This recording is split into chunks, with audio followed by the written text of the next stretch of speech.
Love this podcast? Support this show through the Acast supporter feature. It's up to you how much you give, and there's no regular commitment.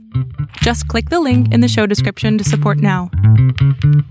This is former WWE superstar Al Snow, and I have created the wrestling brand, Collar and Elbow brand. It's wrestling apparel made by a wrestler for the wrestling fan in all of us. The love, the passion you have for wrestling is in this apparel. CollarandElbowBrand.com. Buy it today, and also round up your purchase and help support the former wrestlers who made it possible for you to love wrestling today. Go to CollarandElbowBrand.com and help support Cauliflower Alley Club and their charitable effort. You're locked in. Look at what we have here, folks. To the only show that matters. The cream of the crop.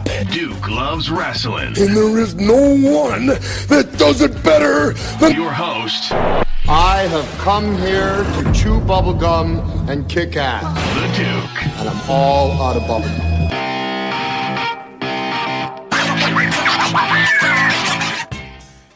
Welcome back to Duke Loves Rasslin, the show about pro wrestling and everything else.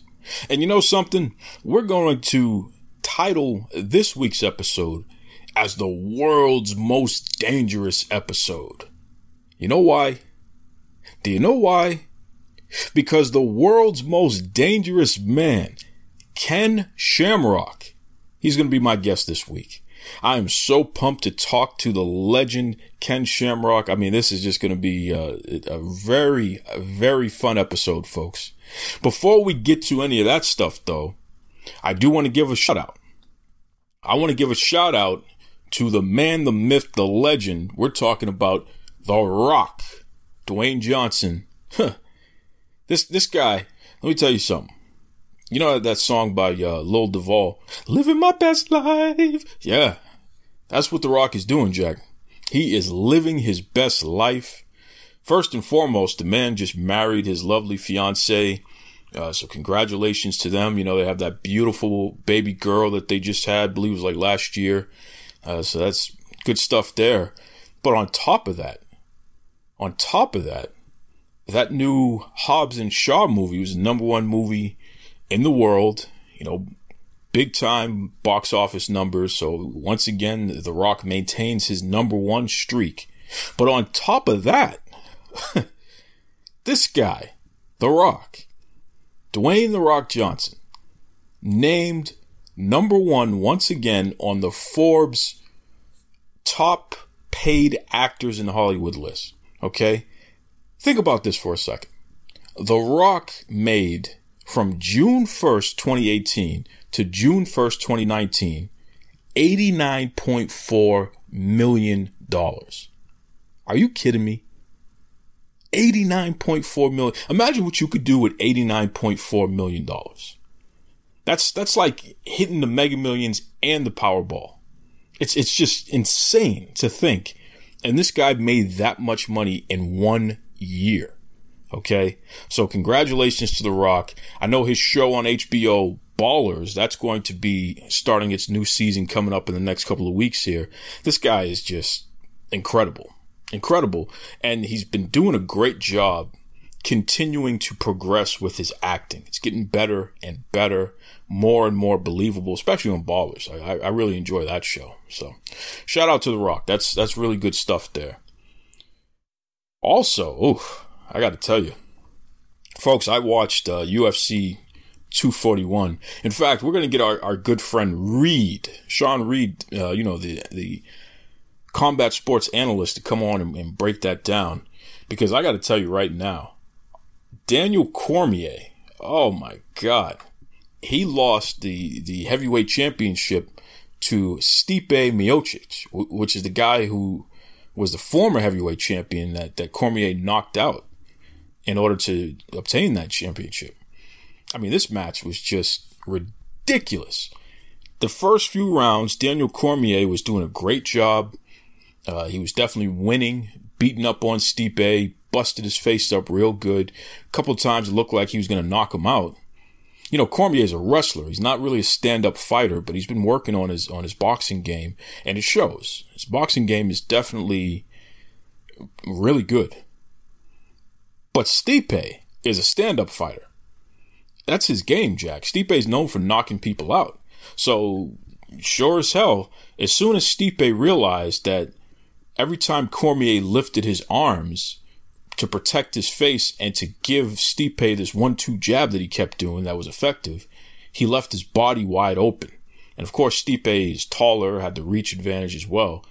As soon as Stipe started attacking Cormier in the body, 4th round, suddenly Cormier started to crumble, man. And that left his face wide open because he dropped his hands and Stipe just lit him up and the ref had to step in. It was a TKO, technical knockout, referee stoppage. But I'll tell you, man, boy, what a disappointment, because everybody knows I love Daniel Cormier. Great fighter, legend. His corner told him, stop with the boxing, get back to the wrestling. You can end this match if you just bring the guy down to the ground and finish him. Cormier didn't listen to his corner. He wanted to beat Stipe at his own game like he did the first time. And, you know, it was just pride, man. Pride got in the way. And it happens. It happens. When you're at the top and you feel like you're the man, you very easily can get cocky and put yourself in harm's way. And that's exactly what Cormier did. I mean, Cormier was taking some pretty serious shots his own self. And it didn't have to be that way. He could have brought Stipe to the ground and just finished him anytime he wanted. So there will be a third, what we call a rubber match. I expect that to happen in the not too distant future. And thank goodness, because I tell you, Cormier's got to get some get back on that, man. And he's got to get it back together, get back to being the Daniel Cormier that we all know and love, which is the guy who's disciplined. Okay? You're not a boxer, Cormier. Stop with the boxing, especially when you're up against somebody whose stand-up game is on the level of a Stipe Miocic. It didn't make any sense to me. But, you know, I still ride hard for Daniel Cormier. It's my guy. I appreciate him. I like what he stands for. So, hey, hang in there, Cormier. Next up, listen, big news here. NXT, WWE's NXT, they're going to be moving not to FS1. It's been made official. They're going to be moving to the USA Network. And this isn't something that's going to happen, you know, months from now. No, baby. NXT is going to debut on the USA Network September 18th. So that's a Wednesday. They're going to stay with their Wednesday day of the week, 8 p.m. Eastern Standard Time. And here's the kicker. The replay. So whatever they do on that Wednesday, on Thursday at 8 p.m., Wednesday's show will air on the WWE Network. So for people who focus on the WWE Network and they want to watch their NXT there, you will still have an opportunity to do so. But for everybody else, it's coming to the USA Network. And here's the best part. It's going to be 2 hours long and it's going to be live. We're going to do it live, baby. And we got confirmation that the NXT commentary team is going to stay intact. So our main man, Morrow, he's going to be leading the charge. He's going to have Nigel McGuinness and Beth Phoenix there with him, which is just fantastic news. I'm very happy to hear that. So the same sound that we have grown to love from NXT is going to remain. Thank goodness. Okay. So I can't wait for that. September 18th. And listen, this isn't playtime here. Obviously, the WWE has set up NXT to directly rival AEW, which is going to be on TNT, and that's debuting in October. Don't think for 1 second this isn't on purpose here. They want to give AEW a taste of their own medicine. AEW, you know, all these folks came out, Cody, the Young Bucks, Jericho, talking all that trash, Moxley, talking about how they're going to knock the pillars off of their foundation and how they're going to make a change and how all this other crap. And it's like, well, what did you expect to happen? You say you want to challenge us, fine. WWE's like, fine. We'll just take one of our properties and put it directly in competition with you. And let's see, let the better promotion win. And I'm going to tell you right now, there's no way on God's green earth that AEW is going to be able to compete with NXT. It just ain't going to happen. The amount of talent that the WWE has on their roster alone, they could take anybody from Raw or SmackDown and put them on NXT at any time, just to pop more interest for that evening. Can't play games with us, Jack. I'm telling you. If the AEW folks would have humbled themselves and taken their time, then maybe this wouldn't have happened. But you want to sit there and you want to kick the big dog in the yard, and then they turn around and they bite you. That's what happens. So it's going to be interesting. I can't wait to see how this is going to end up. Speaking of AEW, by the way, they're going to be in Boston on October 9th, which is going to be pretty cool at the Agganis Arena, Boston, Massachusetts. So that'll be fun to catch these guys live and see what they're all about. You know, by that time, it's going to be the live taping for their TV show that's on TNT. I don't believe the show has a name yet, so we'll just say All Elite Wrestling. But that'll be fun. It'll be fun to see them there. You know, there's a lot of shows happening in Massachusetts. I mean, you know, I just mentioned AEW. New Japan is coming to Massachusetts Friday, September 27th. So that's going to be fun. You know, so they're going to be at the Lowell Memorial Auditorium in Lowell, Massachusetts. But boy, New Japan coming to Massachusetts. That's pretty awesome, man. So, and not only that, we got the announcement that SummerSlam 2020 is going to be in Boston at the Boston Garden. So that means that all of the festivities, we're going to have NXT TakeOver, SummerSlam, Monday Night Raw, and SmackDown. All of those events are going to be happening at the Boston Garden, all four. This is the place to be, Jack. So I don't care who you are, where you are in the world, get to Boston next August, come down for SummerSlam week, and let's have a ball. Because I'm telling you right now, I got some things in the works. I'm talking to some folks at some venues, thinking about doing a couple of live podcast events and other things, maybe some giveaways, some special guests from the wrestling world. We're gonna have some fun, man. I'm gonna represent my city big time here for SummerSlam week in 2020. So get out here, come chill with your boy the Duke. Let's have a good time. That's right. Okay, so those were the top stories there. You know, there's always something going on in pro wrestling. There's always something. Like I just saw that Solo Darling, you know, she's an indie wrestler. Solo Darling, her car just finally broke down on her, which is really terrible because, you know, she logs a lot of miles. She has Officer Magnum with her, you know, that K9 who's really like a tag team partner and what have you. She logs a lot of miles, man. So her car just broke down. It's pretty terrible, and hopefully she can find something that fits the bill sooner rather than later so she can get back on the road, because we love Solo Darling. We love seeing her live and what she brings to the table there. In fact, Roddy Piper's daughter, Teal Piper, get this, Teal Piper just signed with WOW Superheroes. You know, that's that all women's wrestling promotion that we see on Access TV. Their season 2 is about to start back up, which is pretty awesome. And they're going to be on Saturdays, I believe 9 p.m. Eastern Standard Time on Access TV. Teal Piper just signed with them. So that's just huge news there, man. In fact, I'm going to reach out and we're going to get Teal to come on the show and talk about her foray and keeping up the family business, right? She's going to be like her dad and become a wrestling superstar. What's that all about? And how long has this been a dream of hers and what have you? This will be fun. Talk about her journey so far. So we'll get Teal on the show. Might even get that David McClain from WOW Superheroes. You know, he's the guy that started Glow, by the way. David McClain. So we might get him on the show too and just talk about the history of women's wrestling, especially on broadcast TV, and how he's been at the forefront in 2 separate generations of pulling this off. So that'd be pretty cool.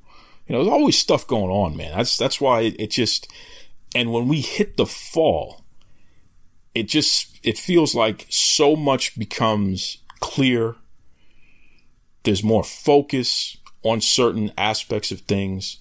Some of the best wrestling that you're going to see. We're really getting strapped in to the driver's seat.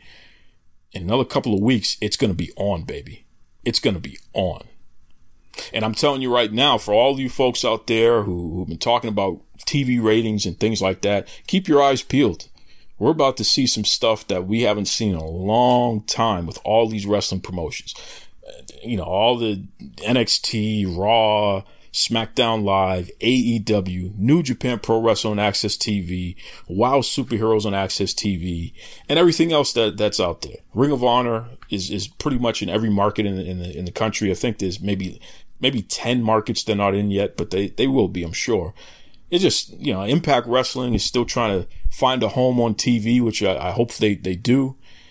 NWA, Billy Corgan just announced that the NWA is going to have a weekly show. I believe it's going to start online, but who knows? It might end up on TV as well. This is an amazing time for pro wrestling. To be a fan and to have this much access to pro wrestling and so many different types of pro wrestling. It's just crazy, man. It's awesome. It's good stuff. So, you know, shout out. Keep your eyes peeled. You know, we'll be covering it here on the Duke Loves Rasslin podcast. And that takes care of that for the top stories.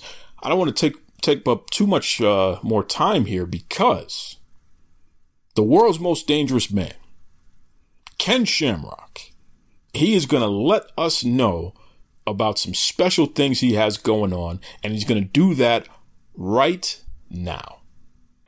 So we're talking about a WWE Intercontinental Champion. We're talking about the first NWA TNA World Heavyweight Champion, UFC Hall of Famer, a guy that legitimately has put the sport of mixed martial arts on his back, and he's carried it for the better part of the past 3 decades. We're talking about the world's most dangerous man. Ladies and gentlemen, welcome to the Duke Loves Rasslin podcast, Ken Shamrock. How are you, Ken? I'm doing well, and I thank you for that introduction. Well, it's really amazing when you think about all of the things that you've accomplished, especially in the world of mixed martial arts. I mean, even to this day, Ken Shamrock is still the most visible name in the sport of MMA, and it's largely because I don't think we've seen a fighter since who's been able to blend pro wrestling, a strong ground game, and an amazing stand-up fight game, especially with your fists. I mean, you were really a complete fighter at a time where most guys were only stuck on one discipline. How did you do that? Yeah, I think it came from when I was growing up as a kid, in and out of group homes and on the street. The survival on the street was like, you know, you had to, if you got on the ground, you better learn how to fight and get back up. And then when you're on your feet, you better know how to throw. So it was really more of a survival instinct when I was younger. And then as I got older and I got to start competing, I also understood, because where I came from on the street, in the ring, it was kind of the same thing. I believed the same thing early on before anybody ever started thinking about it. I believed it was the same thing about being well-rounded, like not having a weakness. So early on, I really recognized that, and so I started training with the Muay Thai, and then I really wrestling, and then boxing, and then of course the leg submissions, catch wrestling, jiu-jitsu, sambo, you name it, man. I trained in everything because mentally I felt like I could not be weak at anything. I had to be strong at all aspects of that combat sport fight game. Do you feel when you take a look at the landscape of combat sports and you know, especially mixed martial arts, when you take a look at the sport today, if we were to take Ken Shamrock in his absolute prime and we dropped him into the sport today, how well do you think you'd fare? Well, I think I was ahead of my time. I mean, when I was over in Pancrase, you know, I fought Don Nielsen, who was a Muay Thai world champion. I fought a Lober, I think his name was Frank Lober, in literally a Muay Thai fight. So I was always pushing the envelope, whereas I think most people were either good at submissions or they were good at striking. And I believe that me and Funaki, Mascot Funaki, were really the only two that were pushing both. Like, we realized that in order to be great at something, you had to be good at everything. Well said, well said. And, you know, it's interesting because you're a guy that is very passionate about combat sports, and you have been since day one.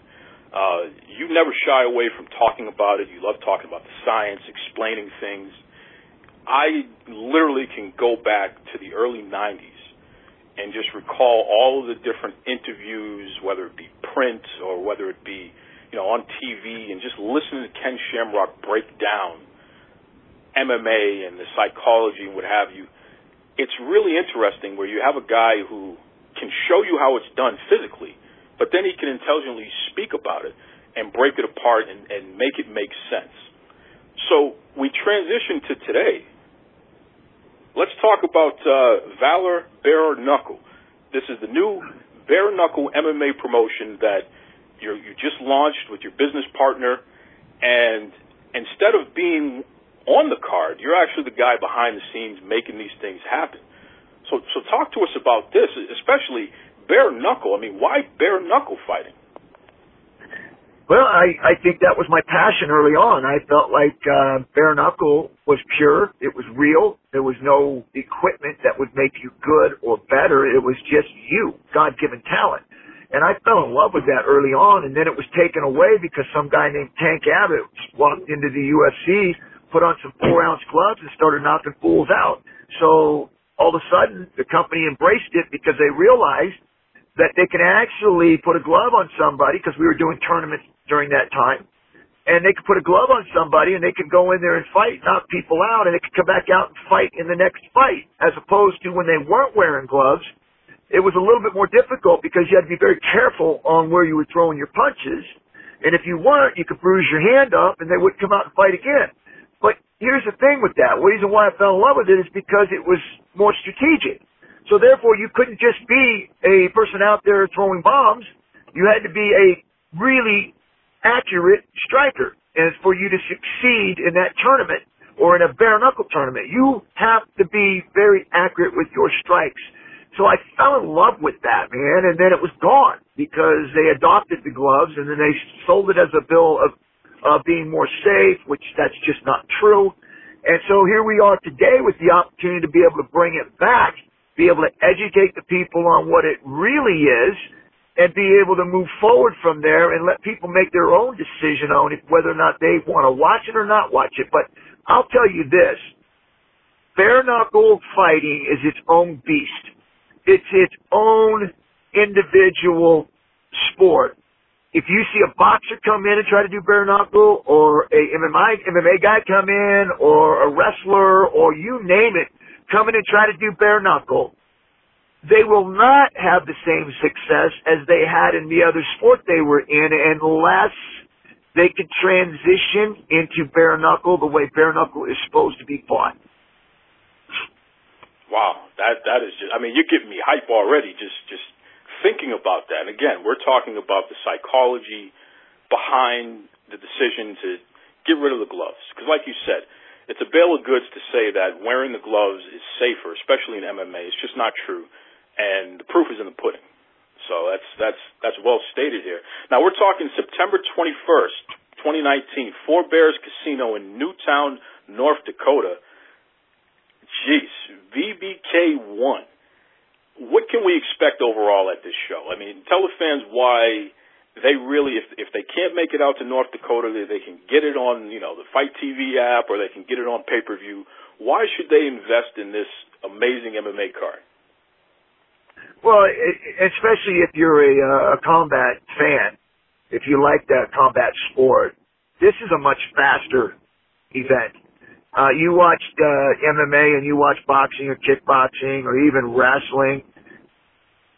Bare knuckle fighting is so much faster because the punches that you throw, it's not like when somebody throws a jab and they eat a jab and they can just keep going. You throw one in bare knuckle and he eats a jab, it hurts. So it's not the same thing in boxing where you can get hit in the head 100 times and you can keep going. It's in bare knuckle, man, those strikes matter. So when you land a punch, you get credit for that punch. They're going to feel it, and you know they feel it. So it's a much faster, much more exciting fight. Most of the fights will be finished. You won't have a lot of them going to a draw like you do now in mixed martial arts or even in boxing. Most of these bare knuckle fights somebody will finish. And I mean, that's what we want. We want the finish. You know, that's what the fans jump up for. You know, to use a pro wrestling term, that's the high spot. You know, exactly. You want to make sure when you go to an event that you're watching guys go out and fight. And in bare knuckle, especially in some of the ways that we're going to be doing it, you're not going to be able to just lay on the ropes. You're not going to be able to lay over here or lay over there. You're going to have to fight, because we want people to go in there and use their skill sets to be able to circle, move around, step back, circle, be able to fight. But we want to make sure that the fans get a very exciting visual combat sport that they will enjoy. Wow. Again, I'm pumped up. And I'll tell you, looking at this card, it looks impressive. I mean, first of all, on the undercard, you know, you got Chris Jensen and John Carmona. They're going to be going at it. Dane Sayers versus Joshua Dyer. So that's going to get the crowd, you know, as they're ushering in and what have you, getting settled. Maybe they get that first adult beverage in and what have you. They get to see some action. But then you come out of the gate with Jack May versus Sokoju, and this is the first heavyweight tournament fight here. I mean, what a match to start the main card off with. I mean, you know this thing is going to be explosive. Yeah, I like the idea of the fight. You know, Mark Godbeer against Jack May, Mighty Mo against Romero Sokoju. I mean, these are big hitters. These are heavyweight guys that are going to come out and throw some bombs, and they're going to be accurate. I mean, most of these guys, only one guy on this card, on the main card, has any bare knuckle experience, and that's Mark Godbeer. So it'll be interesting to see whether or not that's an advantage, because, like I said, bare knuckle is different. Most people don't realize it until they actually get in the ring and start doing it, but it is much different. You got Issue Smith and Esteban Payan in the co-main event. You got a ex-pro boxer who is a world champion, Esteban Payan, who is a well-decorated MMA fighter. So which one of these guys are going to be able to adopt that bare knuckle concept? Because it really is about controlled aggression. You just can't go in there and start throwing bombs, man. You got to be picking your shots. You got to be able to know when it's time to finish. And so it's a different beast. And so I'm looking at this card, and I know there's a lot of talent, but who will be able to transition what they've done in the past into bare knuckle? And once again, folks, that's September 21st. It's, you know, literally less than a month away. And if you want to catch it live, that's Four Bears Casino in Newtown, North Dakota. If you want to check it out at home or at the local bar, what have you, hopefully they can get it together here. It's all on pay-per-view. The price is right as well. The suggested price is under $40, which is amazing, especially in this day and age, for such an explosive pay-per-view card. We're talking to the world's most dangerous man, Mr. Ken Shamrock. I got to ask you, Ken, because it's funny. You know, I'm a lifelong wrestling fan. You know, grew up in pro wrestling, Ric Flair, Hogan, the whole 9 yards there. You're a guy that was such a major part of one of the greatest periods in pro wrestling, the Attitude Era. And when you talk to fans today, when they talk about having reunions or people that they really want to see more than anybody else, the name Ken Shamrock comes up more often than I would say anybody. And mainly because, you know, when you stepped away, you really stepped away, Ken. I mean, you know, MMA is your passion. We know that you've done it on every level. You're the godfather of modern MMA, no two ways about it. Do you ever still get the pro wrestling itch? Do you ever still get the itch to go back and do it again on a large scale? I do, and you know, right now I'm really looking to see what the opportunities are out there. I know I have some interest. You know, there's a little bit of smack talking going on right now through the social media sites with Moose and the Machine. And I'm doing stuff over in VCW and Impact Wrestling. I'm looking over in that direction. I'm looking at AEW. So there's a lot of things right now that I'm looking at. So we'll just see what happens, and we'll see where the flow takes me.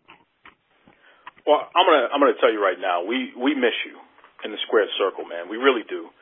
You're a guy that there's no doubt about it. You should be in every Pro Wrestling Hall of Fame, because you've done so much at such an important period in pro wrestling history. You did so much to bring mainstream credibility to the sport of pro wrestling. And I have to say it, I think you get the credit from the fans, but I think the gatekeepers don't give Ken Shamrock enough credit for what he did for the sport at such an important period. So anybody and everybody, book Ken Shamrock, make it work, please. Moose, you're a big mouth.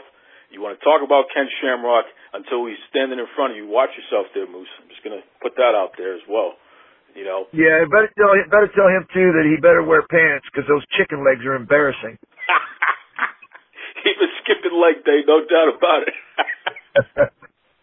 You know, and I'm salivating over those legs. Oh boy, you would snap them easily, because that's the thing. I mean, your leg lock is one of the best leg locks around, and in America, you're really one of the first that we saw on a large scale do that. You would have to look at an All Japan or you know, what have you back in the day to see legitimate leg locks in a pro wrestling match. But you know, that was a thing that Ken Shamrock would do all the time, which is just beautiful, man. Beautiful, beautiful. Yeah, it was too, and you got to think about it too. Before I was there, they didn't have tap outs. They had I quit. You had to verbally give up. But when I got there, there was really no tap outs, and now you see them all the time. It's part of wrestling, and it's also submissions that are just coming left and right. So before I was there and after I got there, the impact that they felt with Ken Shamrock is definitely undeniable. Well, they've rebuilt the entire sport to go closer toward the real fighter, the real person who can kick your butt and is not just some character, which is exactly what you were. They built that off of your back, which is interesting there. And it's funny, you know, I was talking to your publicist, which she's fantastic, by the way. I want to definitely give her a shout out. I was talking to your publicist, and I brought up the fact that Ken Shamrock is really the Babe Ruth of mixed martial arts. You did it on so many different levels. Combat sports, and I'll even say the Babe Ruth of combat sports just in general, because of all the different levels that you've done it on. Do you ever have moments where you stop and think about it and you realize what you've done and what your contribution has been? I mean, I guess I have in moments, but not for very long. Just because I feel like if I do that, then I'm missing out on the journey that I'm trying to improve more, be better. So each and every day, I mean, I'm trying to always be better, always to do more. I don't want to ever be satisfied or comfortable. I want to always try to strive to be more.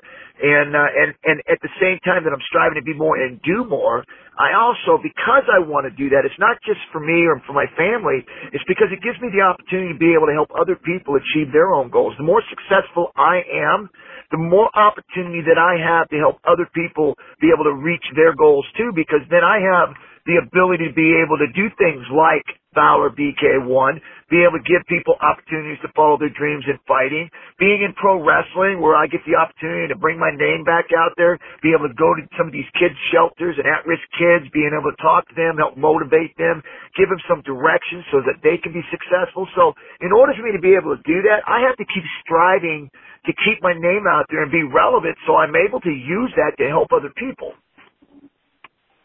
Well, I'll tell you, a couple years ago I was in Las Vegas on vacation, and all these folks were in town for some big convention, what have you, and you know, I managed to pick up a pamphlet, and who was one of the main guest speakers, one of the main motivational speakers? Ken Shamrock. So it's just interesting when you talk about the fact that you're doing something to help others, and you're utilizing the name recognition and the credibility that you've built your entire life, instead of just keeping that all to yourself, you're literally out here spreading it to the world and helping as many people as possible. And it's legit. Like, you know, if you were full of crap, I'd tell you, Ken, because that's not what we're about here. But I've literally seen it. And it's really an impressive thing to see. And you know, just on behalf of everybody, I just want to thank you for that. Because so many people don't put themselves out there like that and aren't necessarily here to help others, but you certainly are. And that's good stuff, man. That's good stuff. Yeah, I appreciate that. And I'm again, like I said, I'm very fortunate to be able to have a strong team behind me too. You know, because with the Valor BK, we had really wanted to make sure that if we were going to do this, that we were going to not just do a fly-by-night thing and just go out and put shows on, but we want to make sure that we did it at a high level. We want to be something that this bare knuckle rise above the spectacle and be put where it belongs, and that's up with the combat sports and the credibility that it should get.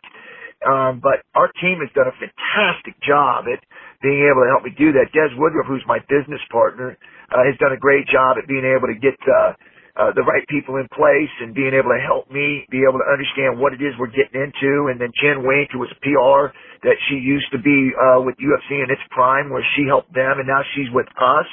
You got Richard Goodman, who is our matchmaker. He's responsible for the card that he put together, which was tremendous. And then, of course, you know, we got Todd Middendorf, who is really our VP of operations, who oversees everything and makes sure all the pieces are being put together properly. And with it, the crazy thing is this: we have about 80 years of experience when you look at our team as a whole. 80 years of experience. And so we didn't put together some fly-by-night team and some fly-by-night organization because we want to run out and make money and be able to get in the combat thing for our own good. We did it because we want to build something special. We want to be able to help fighters reach their dreams and follow their goals. And so we're really proud of this. We have a real strong DirecTV, Dish Network, all the major cable companies, Fight TV, which is your streaming digital. So we're, like I said, man, we have done a really, really good job with our team and getting this where it needs to be. And I've always said this, and I've always wanted to make sure that we keep doing this. I know that our team had talked and worked on this, and it was about getting the fans involved more with our organization and being able to have them feel like it's theirs, that Y and Z generation going, hey, we can adopt this sport. And what we did was, we did an interview the other day on Forbes, and we basically told the fans that we want you, the fans, to be able to vote for the matchups in the first round of the tournament, which means the fans were going to be able to pick the guys that were going to fight first in the tournament. And, man, we had a great turnout, and they did a great job because they picked the ones that I thought should have been matched up. So, man, it was really a great time, really see the fans to get involved with that and being able to see the look on a lot of their faces and knowing that they were going to be responsible for being able to put that first one together. So it's been a real joy up to this point. And I got to give a shout out to our team. They've done a great job. They certainly have, and you know, the proof is in the pudding. I mean, constant updates on what's going on. The information is getting out there. Strong media blitz. You've been covered by everybody from Fox to Forbes, MMA Weekly, you name it. Now you're here on the Duke Loves Rasslin podcast. Just a really, like I said, top to bottom, you've thought about this completely. I mean, I know the first time I really heard you speak passionately about bare knuckle fighting was probably about 5 or 6 years ago, and it's interesting to hear you go from talking about why you're passionate about it, why it matters, just like you're doing right now, and then to turn around and you literally are making it work. You're making it happen. So here's my challenge to Ken Shamrock and the entire Valor BK team. At some point, and it doesn't have to be right now, but at some point, I ask that you guys activate your fan base. And what I mean by that is you got a lot of fans who are very savvy when it comes to state and municipal government, myself included. If you need advocacy to help make it possible for Valor BK to be available in more areas where you can actually go to other cities and states and what have you, and entertain even more fans and what have you, just let us know where to go, man. You know what I mean? If we got to contact our local senators and what have you, then let's do that. Let's make sure that this thing can be seen everywhere, because it really is pretty cool, and you're a credible person. So, you know, activate your fan base, Ken, and team. That's my challenge to you guys. Well, hey, we appreciate that. We definitely got that in the back of our mind, because we really believe that the fans are what's going to make this thing go, and we want to make sure they're proud of what we're doing. Absolutely. Absolutely. Once again, folks, I mean, you do not want to miss this, okay? We're talking about a brand new mixed martial arts company specifically focused on bare knuckle fighting. This is Valor Bare Knuckle, and their first pay-per-view event is going to be live September 21st, 2019. This is at Four Bears Casino in Newtown, North Dakota. They got a great heavyweight tournament. They have some other matches on there that are just as great as well with the welterweights. This is going to be awesome, and just as awesome, they got Ken Shamrock as the guy that he and his team are driving forces behind this, so you can't lose. Ken, is there any information you want to leave beyond that, or you know, if fans want to reach out and what have you, what's the best way they can do that? Yeah, what I want to do is make sure that they can either go to my website at kenshamrock.com if you want to find out what we're doing, especially in the pro wrestling deal. We got a lot of stuff going on there. You got all my social media sites there. But if you're more into the bare knuckle, or you want to be a fighter, or you want to be an announcer, or if you want to be a part of it, or you just want to know what's going on, go to valorbk.com, and there's a form on there you can fill out. Or if you just want to kind of go and find the news, just go to valorbk.com. He is the world's most dangerous man, but he's also a great guy. Ken Shamrock, thank you very much for joining us. Appreciate you. Hi, this is Earl Oliver from Sully's Vintage Wrestling. This is Raj Giri with WrestlingInc.com. This is Sean Reed, boxing writer and undercover low-key wrestling fan, and you're listening to Duke Loves Wrestling. Woo!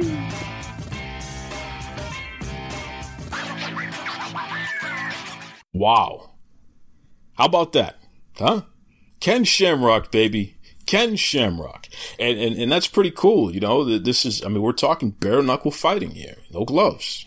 We're talking some real deal stuff here, man, the way that it used to be. So we'll be keeping an eye on this new promotion that he has here. And boy, I'll tell you, you heard it from the legend himself. You know, you heard it from the MMA is not going anywhere. It's really barely scratched the surface on how far it can go. And again, we have different styles, right? Everything doesn't have to just be the octagon, what you're used to. You know, you got the bare knuckle stuff going on now. This is good stuff, man. And I hope it spreads throughout the country. I want to see more venues carry this. I know I'm going to be working hard here in Massachusetts to make it possible to bring bare knuckle fighting here. You know, why not? It's entertainment, baby.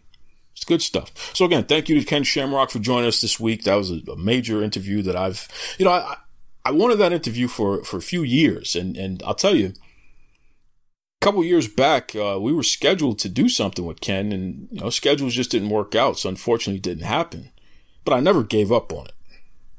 I never gave up. And to his credit, Ken remained in touch. He would send me emails every couple months, let me know what he has going on and what have you. And finally, you know, he and his team sent a couple of press releases and let me know, hey, man, we're ready to come on the show and talk about this new promotion that Ken is going to be running. So it's just a reminder, folks, that just because what you want doesn't happen right now, that doesn't mean that it won't happen. Don't get discouraged. Continue to push forward. And when it's time, the opportunity will arise. Okay? I'm a firm believer in that. That's why we don't go out of our way to burn bridges, or you can get frustrated, but you don't need to act on that frustration when things don't go your way today. That's okay. Tomorrow's a new day. Tomorrow is an opportunity to go back to the drawing board and figure out another way to get it done. That Ken Shamrock interview was 2 years in the making, and we finally made it happen. So that's beautiful. Good stuff, man. Really good stuff. Listen, before we go here, I just want to remind everybody that, again, we're in really some of the best years when it comes to sports and sports entertainment. Even in the MMA game, and you know, boxing has a resurgence, and MMA is doing pretty well, and now you get the bare knuckle fighting happening, and it just pro wrestling. I mean, combat sports is really where it's at. Football season has already begun. You know, we got the preseason games happening. Basketball is about to start back up. It just, jeez, I'll tell you, man. What a time to be alive. The baseball playoffs. We're about to hit the baseball playoffs. It's just crazy. It's crazy. But I do want to just say, and I'm guilty of this myself, I'll admit this. A lot of times we spend so much time talking about the things we don't like.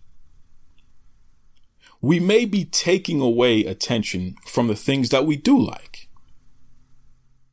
So I'm really going to be conscious of this. I'm going to make sure that I focus more on the things that I like the most. Now, that doesn't mean I'm not going to provide analysis of things that I see that don't make sense, right? If it doesn't make sense, I'm going to provide some analysis on it, of course. But it's okay to shine a light on the things that you enjoy. Like something that I enjoyed recently. It's kind of fun. I enjoy seeing this whole who hurt Roman Reigns thing that they have going on SmackDown Live. You know, Daniel Bryan and Eric Rowan, they're in the middle of this thing about who hurt Roman Reigns, who tried to run him over with a car, who used a forklift to drop stuff on top of him. This week they had a guy that looks like Rowan, and they're trying to say that he's the one who did it. Yeah, right. But it's fun. Cliffhangers and who done it, and you know, you can get other people involved, and it's leading to something, hopefully at least. It's fun. And it's interesting because the ratings, you know, the stuff that people like to hang their hat on, the ratings are down, so you know, WWE's in trouble. Well, the ratings have been very good. The ratings have been very good for Raw and SmackDown. Raw keeps leading, you know, all cable shows for the week, and that's pretty impressive. SmackDown's coming in the top 10 consistently. That's very impressive. So it's interesting, you know, these cliffhangers, these things that happen that make you have to tune in to see what happens next week. That's just good stuff, man. That's just great TV. That's the stuff that we grew up on. That's the stuff that needs to continue to happen, and it's working. So I applaud whomever is responsible for the cliffhangers in WWE, and I challenge New Japan and WoW Superheroes and AEW and Ring of Honor. Stick to those cliffhangers. And I'll tell you, I give WoW Superheroes a lot of credit. They've always been very good at cliffhangers. You know, that season 1, there was always cliffhangers going on. Something that happens but is unresolved, so you got to tune in next week to see what happens next. It's just good stuff. But I hope AEW does the same thing. We need episodic TV that keeps you coming back for more. Right? That's right. Okay, folks, I got to get out of here. Like I said, join us next week. I'm gonna try to get our the daughter of Roddy Piper, the new wrestling superstar, just signed with WoW Superheroes, Teal Piper. Let's try to get her on for next week. That'll be a fun interview there. So join us next week. We'll try to get Teal Piper on. Until then, be kind to yourselves. Be kind to others. This is Duke signing off. I need to go get some barbecue, by the way. Let me tell you something. Sweet Cheeks Barbecue. Sweet Cheeks Q. You know, Tiffany Faison, top chef. She has an amazing barbecue restaurant here in Boston, in the Fenway area. It's unbelievable. I'm trying to get out of here, but I love to talk about food. If you're ever in the Boston area, folks, if you're ever in the Boston area, I'm telling you right now, take yourself to Sweet Cheeks. You can thank me later, okay? You can thank me later. It'll be the best decision you ever made. Just excellent, excellent food down there. And, in fact, I'm going to go there right now. 1381 Boylston Street, Boston, Massachusetts, and Fenway there. Maybe I'll see you there. Who knows? Until then, take it away, Tony Schiavone. This is Tony Schiavone, and we're desperately out of time on Duke Loves Wrestling.